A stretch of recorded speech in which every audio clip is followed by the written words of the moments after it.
மிகப்பெரிய ஒரு புரட்சிகரமான ஒரு கையெழுத்து இயக்கம் என்பது என்னுடைய கருத்து. இங்க இருக்கக்கூடிய எல்லா அன்பு தொண்டர்கள் தலைவர்களுடைய கருத்தும் அதுதான். காரணம், தமிழகத்தினுடைய அரசியலை, வருங்காலத்தில் நம்முடைய கல்வி முறையை மாற்றக்கூடிய இந்த கையெழுத்து இயக்கத்திற்கு அந்த வலிமை இருக்கு. அது மட்டும் இல்லாமல் நம்முடைய மாண்புமிகு முதலமைச்சர் ஐயா ஸ்டாலின் அவர்கள் தொடர்ச்சியா பேசுறதை பார்க்கிறோம். இன்னைக்கு காலையில சொல்லியிருந்தாங்க, இல்ல நீங்க ஹிந்தியை திணிக்கிறீங்கன்னு ஒரு பெரிய முகநூல்ல பதிவு போட்டாங்க.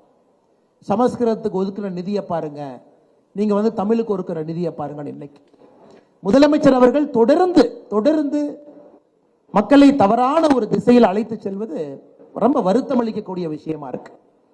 இந்தியாவில் நாம் கொஞ்சம் பின்னோக்கி போய் 2006 14 அந்த காலகட்டத்தில் யூபிஏ அரசுல திமுக அங்கம் வைத்தார்கள். 2006 14 வரை அந்த காலகட்டத்தில் சமஸ்கிருதத்துக்கு ஒதுக்கப்பட்ட நிதி மட்டுமே மத்திய அரசு 675 கோடி ரூபாய் சமஸ்கிருதத்துக்கு ஒதுக்கப்பட்ட நிதி.